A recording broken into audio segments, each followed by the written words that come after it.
This weekend we have MATTA Fair, and you guys found something that was pretty wild, man. Yeah. Basically, the airfares for MATTA Fair, despite the war in Iran and all the subsidies and whatever not, all the airfares to everywhere are cheaper than last year. And I think you guys checked like from the same suppliers, the same destinations, apples for apples, and it's all cheaper. A lot of it, like consistently across all measures. How's that possible? So right now, it's really difficult for airlines. For airlines who have not hedged their oil consumption, it's tricky because it's all about timing, right?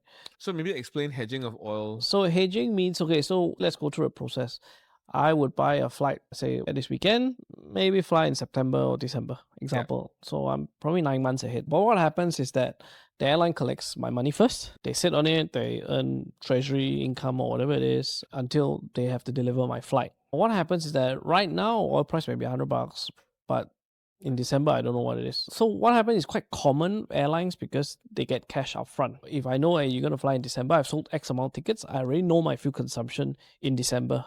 And then now it's March, right? So therefore, based on current prices, if you look at futures, so futures are future contracts. So I already know my cost. So I can actually lock in that price.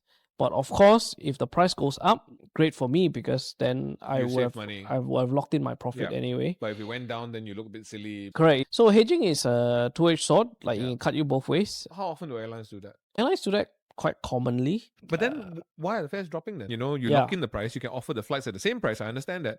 How are they dropping? I think possibly because they know travel sentiment can be weak right now. So maybe they try to throw some tickets to encourage. So of course, they don't have to sell out everything from December, right? So they could sell maybe 30, 40, 50%. And then hopefully things improve and then they can sell the rest of the last minute tickets at a higher price, right?